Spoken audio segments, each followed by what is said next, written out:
يا أيها الذين آمنوا كتب عليكم الصيام كما كتب على الذين من قبلكم لعلكم تتقون হে ঈমানদারেরা কুতিবা আলাইকুমুস সিয়াম তোমাদের উপর রমজানের রোজাকে ফরজ করা হয়েছে তোমরা মনে করবে না শুধুমাত্র তোমাদের উপর মাহে রমজানের রোজা ফরজ করা হয়েছে না কামা কুতিবা আলাল্লাযীনা মিন ক্বাবলিকুম যেমনি ভাবে তোমাদের পূর্বে যারা এই পৃথিবীতে বসবাস করেছে তাদের উপর মাহে রমজানের রোজা ফরজ করা হয়েছিল অতএব রোজা কেবলমাত্র আমাদের উপর ফরজ এমনটা না আমাদের পূর্ব মাহে রমজানের রোজা ছিল الحمد لله وكفى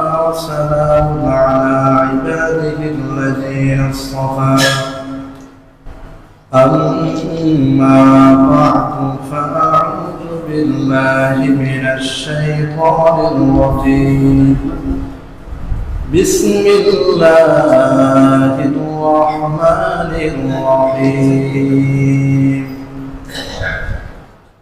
يا أيها الذين آمنوا كتب عليكم الصيام كما كتب على الذين من قبلكم لعلكم تتقون وقال رسول الله صلى الله عليه وسلم إذا دخل رمضان فتحت أبواب الجنة وغلقت أبواب جهنم وسلسلة الشياطين أو كما قال النبي عليه الصلاة والسلام کرحق سے دعا امت مرحومہ کے حق میں کرحق سے دعا امت مرحومہ کے حق میں خطروں میں بہت جس کا عمل آ کے گرا ہے خطروں میں بہت جس کا عمل آ کے گرا ہے ہم نے کہا بد ہے پھر آخر ہے تمہارے ہم نے کہا بد ہے پھر آخر ہے تمہارے نسبت بہت اچھی ہے اگر حال برا ہے نسبت بہت اچھی ہے اگر حال برا ہے جن خاک پہ چلتے ہیں شہنشاہ دو عالم جن خاک پہ چلتے ہیں شہنشاہ دو عالم وہ خاک ہمارے لیے دروائے شفا ہے وہ خاک ہمارے لیے دروائے شفا ہے الحمدللہ শুকরিয়া মহান রব্বুল আলামিনের দরবারে যিনি আমাদেরকে মাহে রমজানের প্রথম জুমায় মসজিদে বসার তৌফিক দান করেছেন এই জন্য সকলেই বলছি আলহামদুলিল্লাহ লক্ষ কোটি দুরূদ সালাম সর্বকালের সর্বশ্রেষ্ঠ মহামানব নবী মুহাম্মদুর রাসূলুল্লাহ সাল্লাল্লাহু আলাইহি ওয়াসাল্লামের উপর হযরতে সাহাবায়ে কেরাম হযরতে শুহাদায়ে কেরাম ওনাদের জন্য জান্নাতুল ফিরদাউস কামনা করে আজকে জুমার আলোচনার দিকে আমরা এগিয়ে যাচ্ছি ওমা তাওফীক ইল্লা বিল্লাহ আজকে আমরা জুমায় আলোচনা করব মাহে রমজানের গুরুত্ব এবং ফজিলত সম্পর্কে আমরা এখন যে রোজা রাখি দিনের বেলা রোজা রাতে সাহারি বা রাতে খাবার দাওয়া ইসলামের প্রাথমিক যুগে এটা ছিল না ইসলামের প্রাথমিক যুগে তাফসীরে রুহুল মাআনি এবং তাফসীরে ইবনে কাসিরের মধ্যে লেখে যে ইসলামের প্রাথমিক যুগে মাগরিব থেকে এশা পর্যন্ত এই সময়টুকু শুধুমাত্র খাবার দাবার খাওয়ার অনুমতি ছিল। এশার পর থেকে আবার সারা রাত সারা দিন রোজা। তাহলে আমরা যদি হিসেব করি তাহলে আমরা দেখি প্রায় 23 ঘন্টা রোজা ছিল। 23 ঘন্টা, কারণ মাগরিব থেকে এশা পর্যন্ত 1 ঘন্টা বা 1.5 ঘন্টা, বাকি আপনার 22 থেকে 23 ঘন্টা ইসলামের প্রাথমিক যুগে রোজা ছিল। এর ফলে সাহাবায়ে কেরাম অনেক কষ্টে তারা দিন যাপন করতে লাগলেন, যে সারা রাত রোজা সারা দিন রোজা। সাহাবায়ে কেরাম ক্লান্ত হয়ে যাচ্ছেন। তাফসীর ইবনে কাসীরের মধ্যে লেখে, আল্লাহর নবীর একজন সাহাবী হযরতে কায়েস ইবনে সিরমা, উনি খেতে খামারে কাজ করতেন সবসময়। খেতে খামারে কাজ করতে করতে তিনি ক্লান্ত হয়ে গেলেন।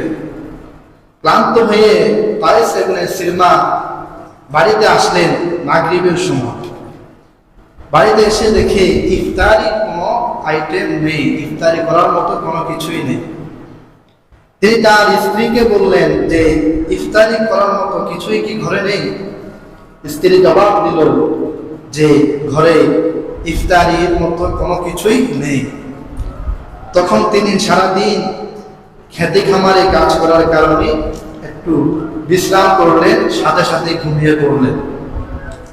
ঘুম থেকে উঠার পর দেখে এশারের ওয়াক্ত হয়ে গেছে। তখন তার স্ত্রী তার জন্য একটু খাবার বানিয়ে নিয়ে আসলেন ইফতার করার জন্য। এশারের ওয়াক্ত যেহেতু হয়ে গেছে, এখন আর খাওয়া যাবে না, তখনকার নিয়ম অনুযায়ী। তখন তিনি আর খাইলেন না, না খেয়ে সারা রাত রোজা রাখলেন, সারাদিন রোজা রাখলেন। সারাদিন যখন তিনি রোজা রাখলেন, রোজার ক্লান্তিতে তিনি আবার মাঠে কাজ করেন, দুটো মিলে তিনি ক্লান্ত হয়ে বেহুশ হয়ে গেলেন। বেহুশ হয়ে তিনি আল্লাহর নবীর দরবারে আসলেন, ইয়া রাসূলুল্লাহ, ইয়া হাবিবাল্লাহ, রোজা রেখে তো আর পারছি না, রাতেও রোজা দিনেও রোজা, আমি ক্লান্ত হয়ে যাচ্ছি, বেহুশ হয়ে গেলাম। এইভাবে আরো অনেক সাহাবী আল্লাহর নবীর কাছে এসে বলতে লাগলেন যে রাতে দিনে রোজা রেখে আমরা আর পারছি না।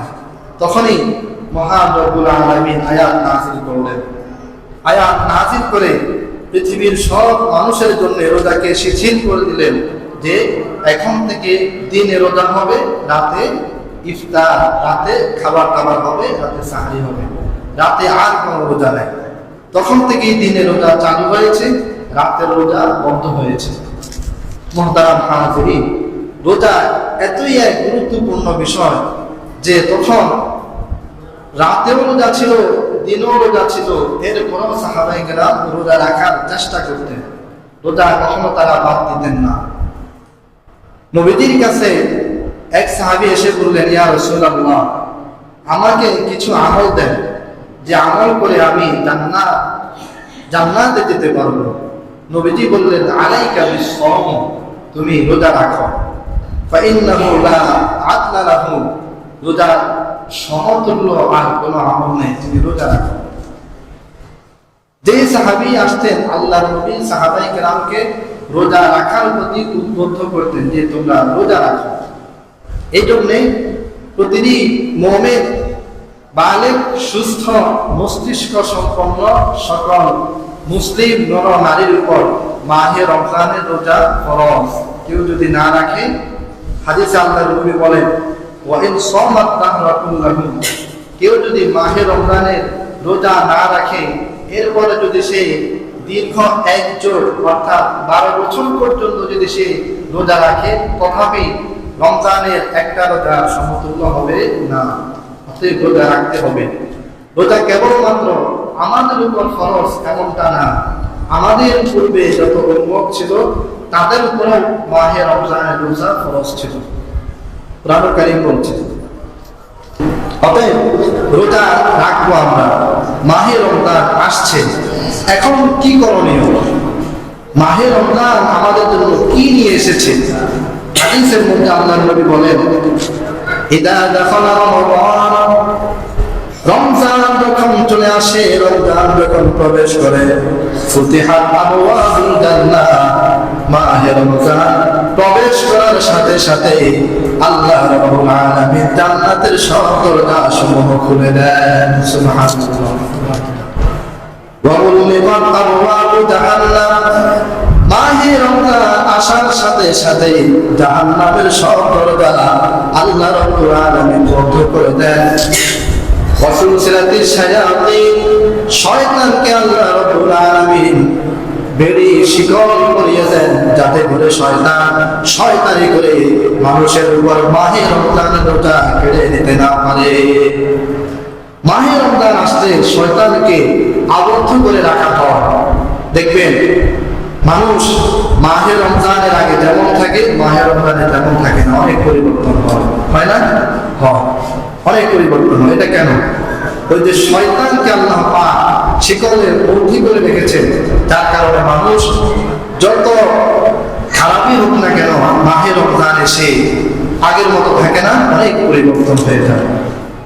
এই জন্যে মাহে রমজান যখন আসে, আল্লাহ রাব্বুল আলামিন জান্নাতের দরজা খুলে দেন, জাহান্নামের দরজা বন্ধ করে দেন, আর শয়তানকে শিকলে বন্দী করে দেন। আরেক হাদিসে আল্লাহর নবী বলেন, ইযা কানা আউয়ালু লাইলাতিন মিন রমাদান, মাহে রমজান যখন আসে, মাহে রমজানের প্রথম রাত থেকে ইউনাদি মুনাদিন মিনাস সামা, আসমান থেকে ঘোষণাকারীরা, আসমান থেকে ফেরেশতারা ঘোষণা করে, ইয়া বাগিয়াল খাইরি আকবিল ওয়া ইয়া বাগিয়াশ শাররি আকসির, হে ইবাদতগার, হে কল্যাণকারী, তুমি তোমার কাজ বেশি বেশি করে করো, হে ইবাদত গুজার, তুমি তোমার ইবাদত বেশি করে করো, ওয়া ইয়া বাগিয়াশ শাররি আকসির, হে খারাপ কাজের অধিকারী আকসির, তুমি তোমার খারাপ কাজ বন্ধ করে দাও। হাদিস আল্লাহর নবী বলেন, ওয়ালিল্লাহি ওয়াতাকাউ মিনান নার ফি কুল্লি ইয়াউমিন ওয়া লাইলাতিন, মাহে রমজানের দিনে এবং রাতে আল্লাহ রাব্বুল আলামিন অসংখ্য মানুষকে জাহান্নাম থেকে মুক্তি দান করেন। সুবহানাল্লাহ। এতই গুরুত্বপূর্ণ মাহে রমজান। হাদিসের মধ্যে আল্লাহর নবী বলেন, ইন্না হাযা শাহরা শাহরুন মুবারাকা, মাহে রমজান এমন একটি মাস, এটি একটি বরকতময় মাস। قد أظلكم شهر إن هذا الشهر شهر مبارك, আল্লাহর নবী বলেন, জাআলাল্লাহু সিয়ামাহু ফারিদাতান ওয়া কিয়ামাহু তাতাওয়ান, আল্লাহ রাব্বুল আলামিন মাহে রমজানের দিনে তোমাদের উপর রোজা রাখাকে ফরজ করে দিয়েছেন, আর রাতের বেলা তারাবি পড়াকে নফল হিসাবে পূর্ণ করে দিয়েছেন। সুবহানাল্লাহ। দিনের বেলা রোজা ফরজ, রাতের বেলা তারাবি সুন্নাত। রাতের বেলা তারাবি কি? সুন্নাত।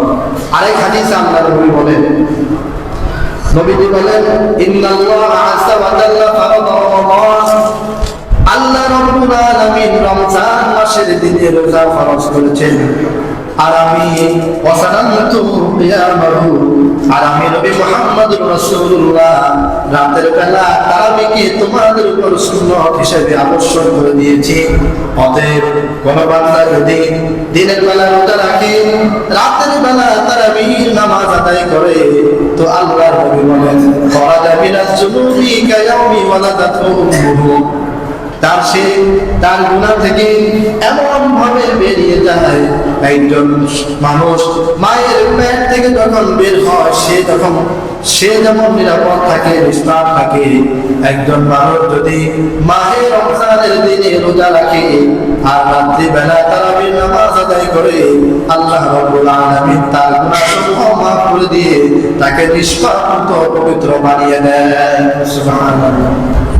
দিনের বেলা রোজা, রাতের বেলা তারাবি। আফসোসের বিষয় হচ্ছে, রোজা আমরা রাখি কিন্তু তারাবির ক্ষেত্রে অনেক ঘাটতি দেখা যায়। মনে রাখবেন, তারাবি এক সুন্নত, খতনে তারাবি আরেক সুন্নত, মোট দুইটা সুন্নত। কয়টা সুন্নত? দুইটা।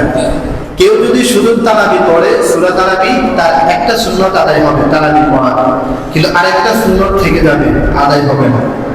আর যদি কেউ খতমে তারাবি পড়ে তাহলে তার খতমে তারাবি পড়া এক সুন্নাত আর তারাবি পড়ার আরেক সুন্নাত, দুইটা সুন্নাত আদায় হবে। অতএব চেষ্টা করা খতমে তারাবি পড়া, তাহলে আমরা দুইটা সুন্নাত পাবো। আজকে থেকে ইনশাআল্লাহ খতমে তারাবি আরো হালকা, আজকে থেকে এক পারা, বিগত 6 দিন ছিল 1.5 পারা, একটু বেশি ছিল, আজকে থেকে অনেক কমে গেছে, এক পারা কমে। জন্য সকলেই ইনশাআল্লাহ আমরা চেষ্টা করব 1 থেকে 20 পর্যন্ত তারাবি পড়া ইনশাআল্লাহ। তো আল্লাহ নবী বলেন যে দিনের বেলা জাআলাল্লাহু সিয়ামাহু ফারিদা, দিনের বেলা আল্লাহ পাক তোমাদের উপর রোজাকে ফরজ করেছেন আর রাতের বেলা তারাবির নামাজকে সুন্নাত করেছেন। অতএব তোমরা দিনের বেলা রোজা রাখো, রাত্রি বেলা তারাবির নামাজ আদায় করো। আর কি করবে মাহে রমজান? আল্লাহর নবী বলেন মান তাকাররাবা ফীহি বিখাসলাতিন মিনাল খায়র কানা কামান আদা ফারিদাতান ফীমা সিওয়াহু, যদি কোনো মানুষ মাহে রমজানে একটা নফল ইবাদত করে, একটা নফল আদায় করে, তাহলে আল্লাহ রাব্বুল আলামিন তাকে একটা ফরজ আদায় করার সমতুল্য সওয়াব দান করবে। সুবহানাল্লাহ। ওমান আদা ফীহি ফারিদাতান, আর যদি কোনো মানুষ মাহে রমজানে একটা ফরজ আদায় করে, কানা কামান আদা 70 ফারিদাতান, আল্লাহ রাব্বুল আলামিন তাকে 70টা ফরজ আদায় করার সমতুল্য সওয়াব দান করবে। সুবহানাল্লাহ। এরপর আল্লাহর নবী বলেন মান ফাত্তারা সাইমান, যদি কোনো বান্দা অপর কোন মুসলিম ভাইকে ইফতার করায়, কানা মাগফিরাতাল লিযুনুবিহি, তাহলে আল্লাহ রাব্বুল আলামিন তার জীবনে যত গুনাহ আছে সব গুনাহগুলো মাফ করে দিবেন। সুবহানাল্লাহ। ওয়া ইদকা রাবাতিহি মিনান নার, আল্লাহ রাব্বুল আলামিন তার গুনাহ মাফ করে দিয়ে ক্ষান্ত হন না। নবীজি বলেন আল্লাহ রাব্বুল আলামিন তার নামকে জাহান্নামের খাতা থেকে কাইটা জান্নাতের খাতার মধ্যে লিপিবদ্ধ করে দেয়। সুবহানাল্লাহ। ইফতার করাইলেন, সাহাবায়ে কেরাম প্রশ্ন করলেন ইয়া রাসূলুল্লাহ ইয়া হাবিবাল্লাহ লাইসা কুল্লুনা নাজিদু, আমাদের মধ্যে সকল মানুষের সেই সামর্থ্য নাই, মানুষকে প্রতিদিন পেট ভরে ইফতার করানো সকলের সেই সামর্থ্য নাই, তাহলে আমরা কি করব? তো আল্লাহ নবী বলেন ইউতিল্লাহু হাযা সাওয়াবা মান ফাত্তারা সাইমান আলা মাসকাদিল বানিন আও তামাওয়াতিন আও শাওয়াতিন মিন মাইন, যদি তোমাদের কারো অন্য কাউকে পেট ভরে ইফতার করানোর সামর্থ্য না থাকে, তাহলে হে আমার সাহাবায়ে কেরাম, তাহলে তোমরা 1 চুমুক দুধ অথবা 1 গ্লাস পানি দিয়ে হলেও অথবা একটা খেজুর দিয়ে হলেও অন্য মানুষকে ইফতারি করাও। যদি এমনটা তোমরা করতে পারো, 1 চুমুক দুধ দিয়ে 1 গ্লাস পানি দিয়ে অথবা একটা খেজুর দিয়ে যদি তোমরা অন্য মানুষকে ইফতার করাতে পারো, ইউতিল্লাহু হাযা সাওয়াব, তাহলে আল্লাহ রাব্বুল আলামিন তোমাদেরকে ভরপুর সওয়াব দান করবে। সুবহানাল্লাহ। ওয়ামান আশবাআ সাইমান, আর যদি তোমরা কাউকে পেট ভরে ইফতার করাতে পারো, সাফাউল্লাহু আলাইহি, তাহলে কাল কিয়ামতের ময়দানে আমি নবী মুহাম্মদুর রাসূলুল্লাহ নিজ হাতে তাকে হাউজে কাউসারের পানি পান করাবো। সুবহানাল্লাহ।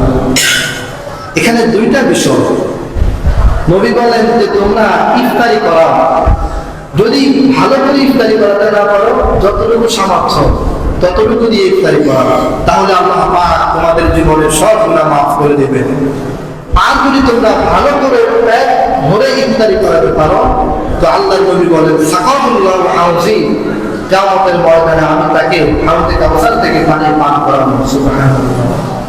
অতএব ইফতারের ক্ষেত্রে আমাদেরকে বিগয়র হিসাব হতে হবে, এখানে কোনো হিসাব চলবে না, হিসাব চলবে না। আপনি কাউকে পেয়েছেন, নিয়ে আসেন, তাকে ইফতারি করান।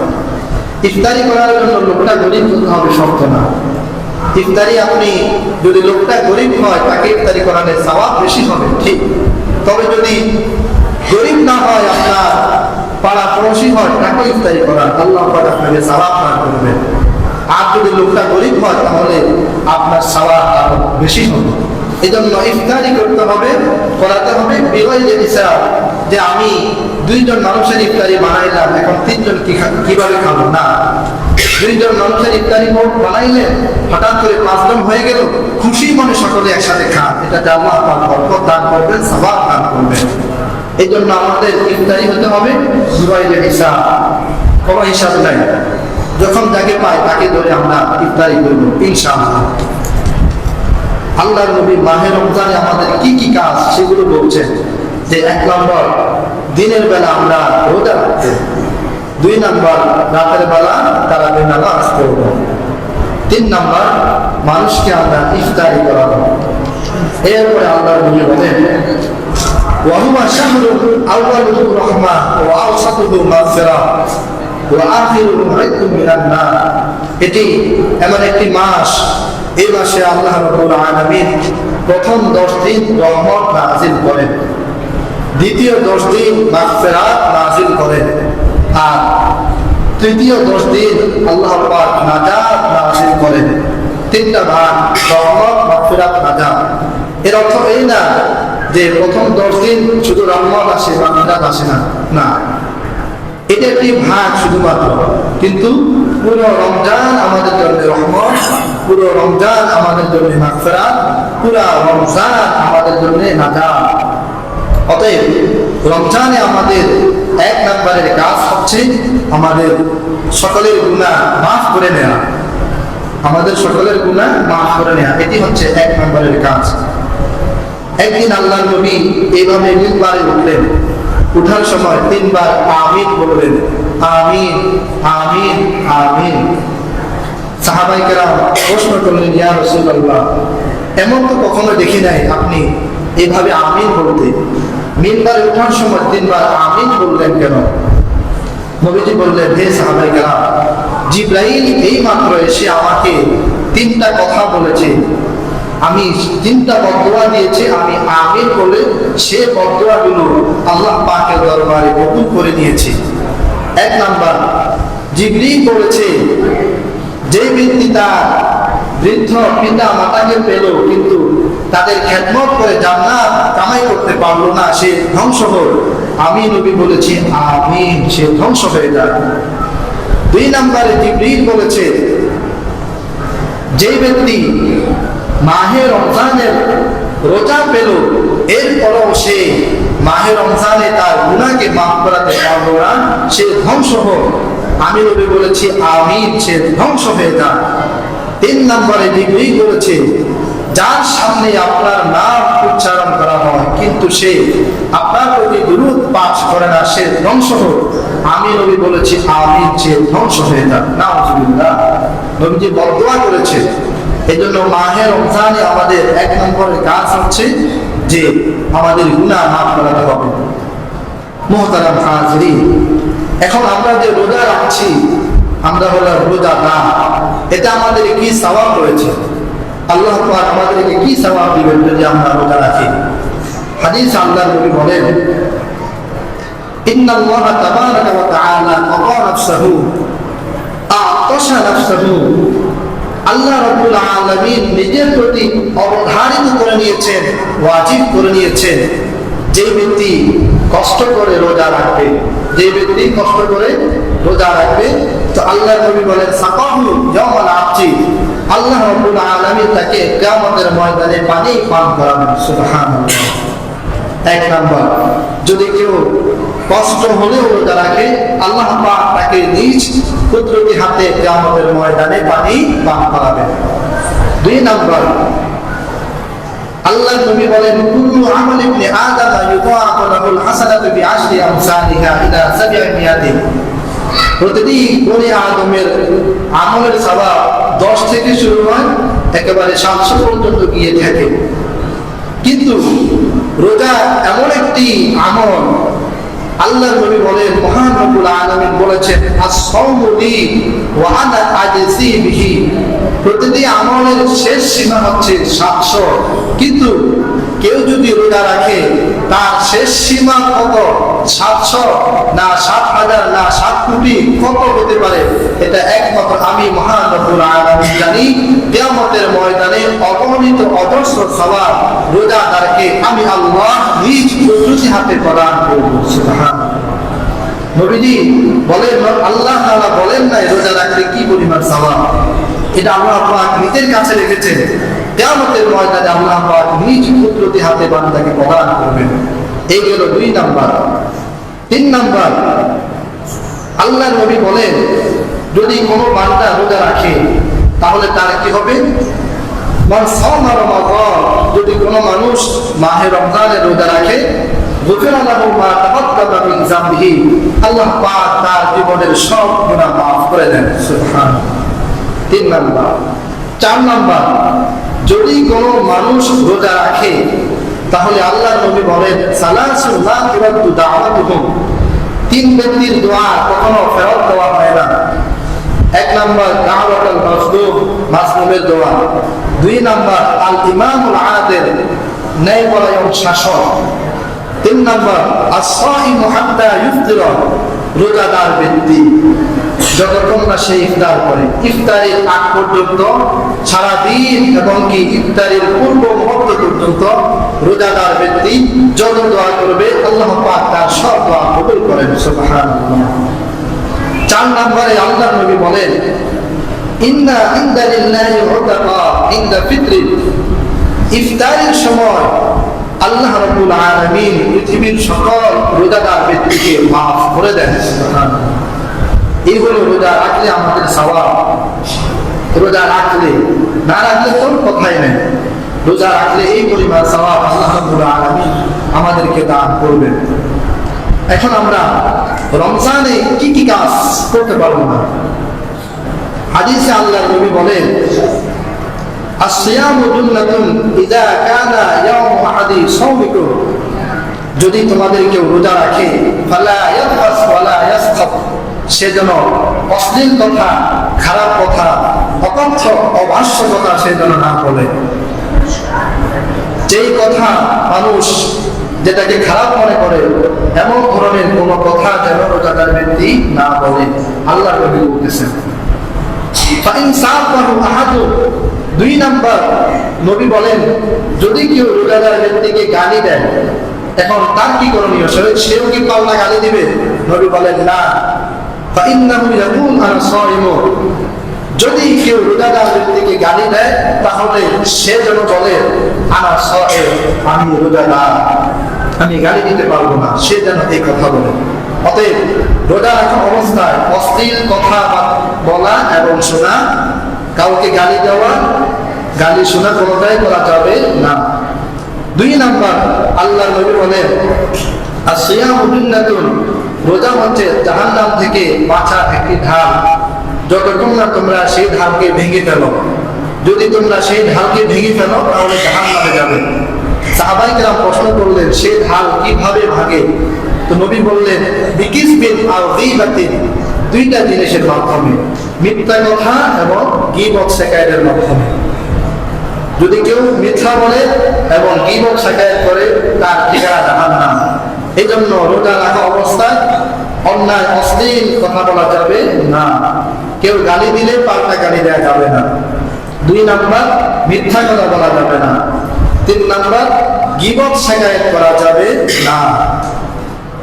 এরপরে আমাদের রোজার 2টা পার্ট, একটা হচ্ছে সাহরি, একটা হচ্ছে ইফতার, 2টা। সাহরি আমরা কখন করব? আমরা সিরিয়াল হিসেবে আলোচনা করছি। সাহরি আমরা কখন করব? অনেক এমন সময় হয়ে যায় যে অনেক আগে সাহরি করে ফেলি, না, এটা সুন্নাত না। সাহরিটা আমরা করব একেবারে শেষ সময়। আল্লাহ নবী বলেন লা তাযালু উম্মতি বিখাইরিন, আমার উম্মত থেকে কল্যাণ সেই পর্যন্ত চলে যাবে না যে পর্যন্ত আমার উম্মত সাহরিকে দেরিতে করবে আর ইফতারি তাড়াতাড়ি করবে। যদি সাহরি দেরিতে করে, ইফতারি তাড়াতাড়ি করে, তাহলে উম্মতের মধ্যে কল্যাণ থাকবে।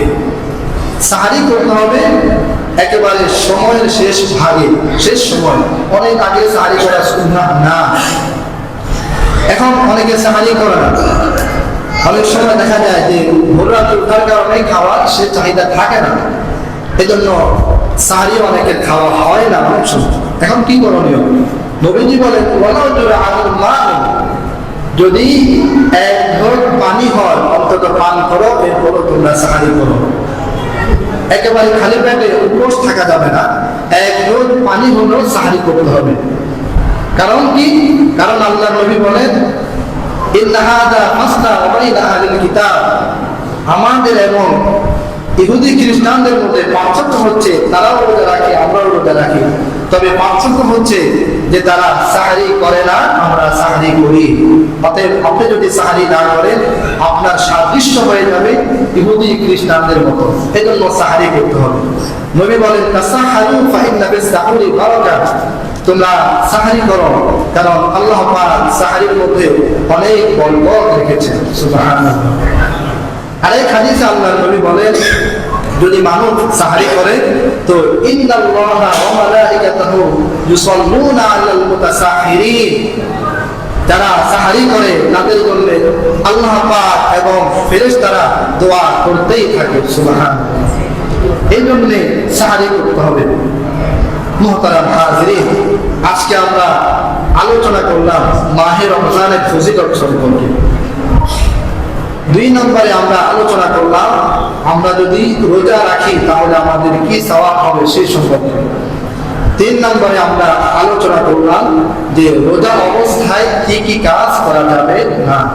আর 4 নম্বরে আমরা আলোচনা করলাম যে সাহারি করা, সাহারি এবং ইফতার সম্পর্কে। সাহারি করতে হবে। আর ইফতার আজান হয়ে গেলে তখন ইফতারি জমা করা, এটা না, আজানের অনেক আগেই ইফতারের প্রস্তুতি নেওয়া, যাতে করে আজান হলে সাথে সাথে ইফতারি করা যায়। ইফতারি তাড়াতাড়ি করা সুন্নাহ, এটা সুন্নাত। এই জন্যে আমরা সাহারি করবো একটু দেরিতে শেষ সময়, আর ইফতারি করবো খুব তাড়াতাড়ি। মহান রব্বুল আলামিন আমাদেরকে এই সকল কথাগুলোর উপর আমল করার তৌফিক দান করুন। ওয়া মা আলাইনা ইল্লাল বালাগ।